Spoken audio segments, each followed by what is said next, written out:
Aí a Consultoria, na sua série Legislação Tributária e Imposto de Renda Pessoa Física 2010-2011, agora apresenta neste bloco a questão da atividade rural. Os conceitos gerais de atividade rural é que o resultado da atividade rural, quando positivo, integrará sempre a base de cálculo do imposto e sua apuração se dá pelo regime de caixa, respeitado os limites. A forma de apuração do resultado da atividade rural é de que o resultado da exploração da atividade rural exercida pela pessoa física é apurado mediante a escrituração do livro caixa, abrangendo as receitas, as despesas, os investimentos e demais valores que integram a atividade, devendo ser apurado de forma separada por contribuinte em relação a todas as unidades rurais exploradas, de forma individual, em conjunta ou em comunhão ou em decorrência do regime de casamento. Lembre-se que o regime chamado de escrituração do livro caixa, ela é obrigatória para rendimentos da atividade rural superior a R$56 mil para este ano. Então, quando esta receita bruta total oferida não exceder a 56 mil, é facultada a apuração mediante prova documental dispensada a escrituração do livro caixa, encontrando seu resultado pela diferença entre o total das receitas e o das despesas ou investimentos. Ressalte-se que, no caso de exploração de uma unidade rural por mais de uma pessoa física, cada produtor rural deve escriturar as parcelas da receita, da despesa de custeio, dos investimentos e dos demais valores que integram a atividade rural que lhe caiba. Vamos agora falar sobre a insuficiência de caixa na atividade rural. Recursos de caixa apuradas devem estar de forma inequívoca justificada pelos rendimentos das demais atividades e os rendimentos tributados exclusivamente na fonte ou isentos e por adiantamento ou empréstimos, subsídios e subvenções obtidos, coincidentes em datas e valores comprovados por documentação idônea. Isto porque, muitas vezes, você acaba utilizando de recursos para cobrir a atividade rural. Ela poderá vir também de outra atividade, que seja do seu emprego, do seu trabalho, da sua profissão, mas isto deve ser devidamente comprovado. Agora vamos falar sobre a inscrição no cadastro do Imposto sobre a Propriedade Rural, ITR. De acordo com a legislação do ITR, pela Lei 9.393, de 19 de dezembro de 1966, no seu artigo 4º, ele diz que estão obrigados a inscrever-se nesse cadastro apenas as seguintes pessoas. Primeiro, o proprietário do imóvel rural. Segundo, o possuidor a qualquer título, inclusive usufrutuário, ou seja, também o posseiro, e o titular de domínio útil, um enfiteuta ou foreiro, enfim, todos esses devem estar inscritos no ITR. Vamos falar agora, então, na atividade rural com relação aos contratos agrários. Os contratos agrícola ou agrário de arrendamento e parceria se diferem na forma de remuneração do cedente, sendo que ambos os contratos, nesse caso, a cessão de uso e gozo de imóvel ou de área rural, no todo ou em parte, incluindo ou não outros bens, benfeitoria e facilidade, para que nele seja exercido a atividade rural. Devemos esclarecer a diferença entre elas. No caso do arrendamento, este contrato agrário de arrendamento, nós temos que, neste caso, o que caracteriza é que o cedente ou arrendador, que é o dono da terra, ele recebe do arrendatário, que é aquele que fez o contrato para explorar a terra. Então, neste caso, o cedente, o arrendador, o dono da terra, recebe uma retribuição certa ou aluguel pelo uso dos bens cedidos, sem correr o risco da produção. No caso da parceria, que é outro tipo de contrato agrário, o cedente, parceiro ou outorgante ou dono da terra, ele partilha com o parceiro, no caso, outorgado, que é aquele explorador da terra, os riscos de caso fortuito e força maior, e os frutos, produto ou lucros havidos, será feito na proporção que foi estipulada no contrato. Ou seja, na parceria, todos eles correm os mesmos riscos. Se houver uma tempestade, se houver qualquer tipo de intempérie, seca, geada, etc., o risco será das duas partes. Arrendatário e parceiro, então. Então, para fim de exploração da atividade rural, conceitua-se como arrendatário e como parceiro outorgado a pessoa ou conjunto familiar, representado pelo seu chefe, que recebe um imóvel ou a unidade rural, parte ou parte deste imóvel, incluindo ou não outros bens, benfeitoria e facilidade, e nele exerce qualquer atividade agrícola, pecuária, agroindustrial, extrativa, vegetal ou mista, sob contrato de arrendamento ou de parceria rural. Vamos então, na atividade rural, falar dos rendimentos no caso de usufruto.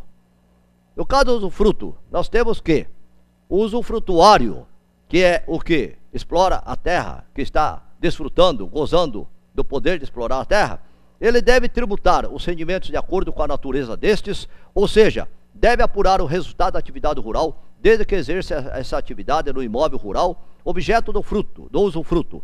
Caso contrário, o rendimento de qualquer outra natureza sujeita-se ao cardeleon, se recebido de pessoa física, ou a retenção na fonte, se pago por pessoa jurídica, e também ao ajuste na declaração anual.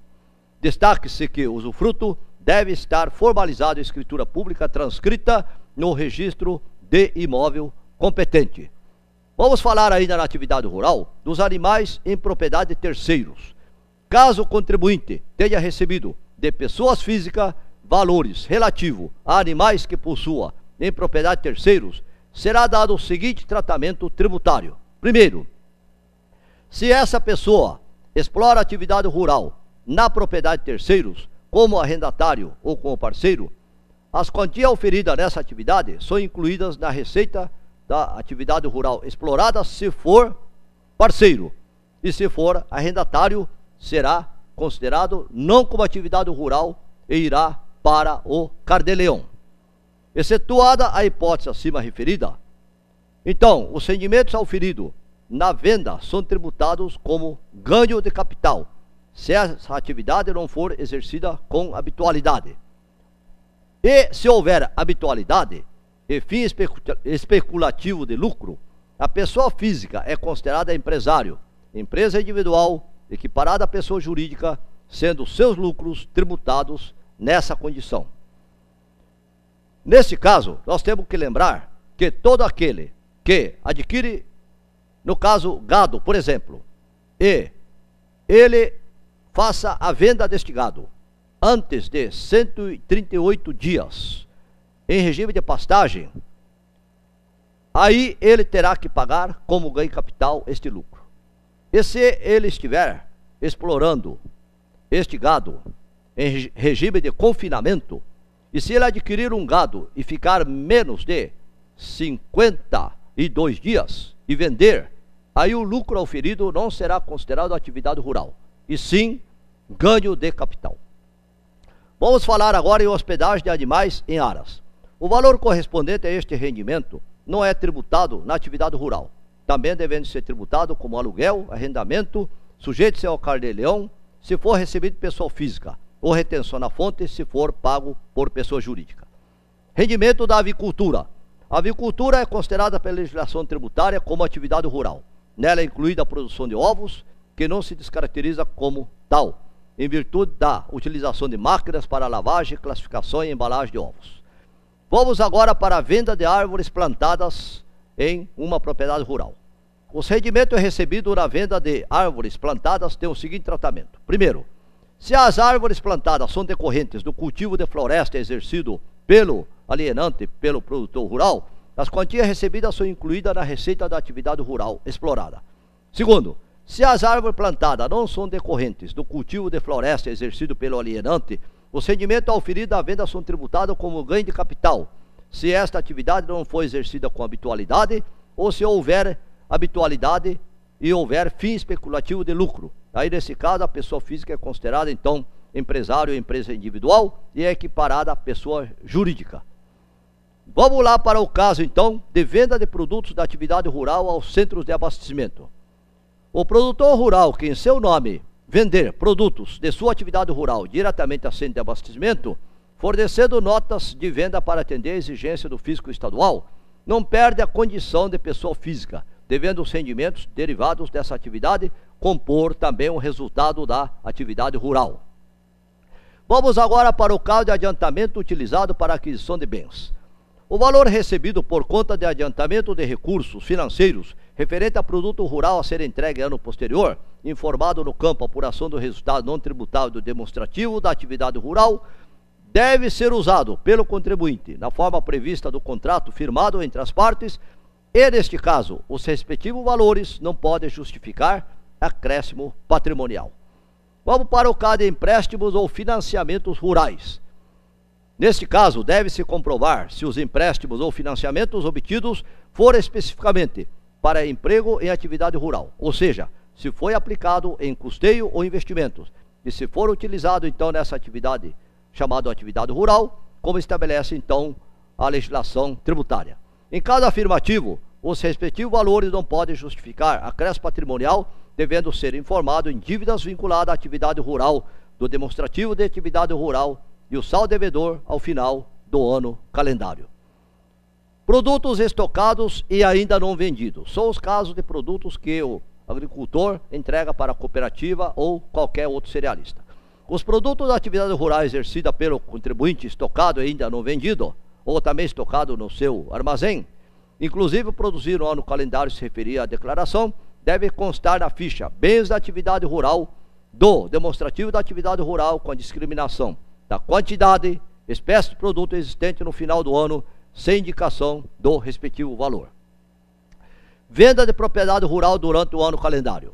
O contribuinte que vendeu sua propriedade rural no decorrer do ano calendário está obrigado a declarar os rendimentos desta atividade, devendo apresentar normalmente o demonstrativo da atividade rural, se a isto estiver obrigado, e lançar a declaração de ajuste anual o resultado positivo apurado até a data da venda. O mesmo procedimento deve ser observado no caso de compra no ano calendário.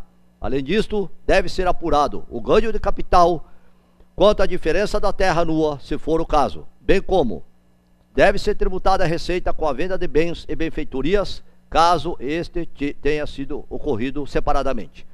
Vamos lá para a venda de rebanho bovino como ganho de capital.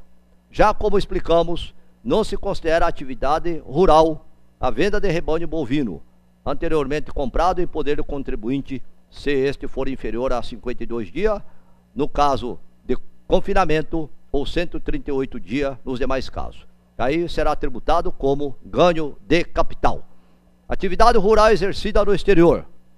O resultado da atividade rural exercida no exterior por residente no Brasil deve ser apurado também separadamente da atividade rural porventura exercida no Brasil, quando positivo, integra a base de cálculo do imposto devido no ano calendário.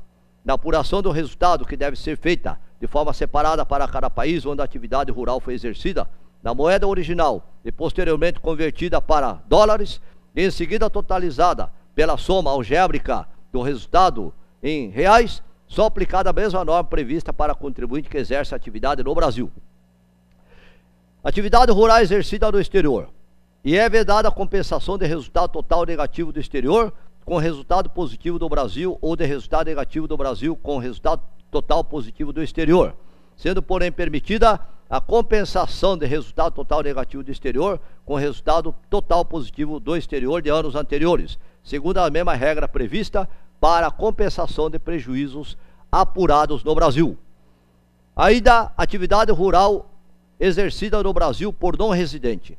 O resultado da atividade rural exercida no Brasil apurado por não residente no país, por ocasião do encerramento do ano calendário, segundo as mesmas normas previstas para quem seja residente no Brasil, constitui a base de cálculo do imposto e é tributado a alíquota de 15%.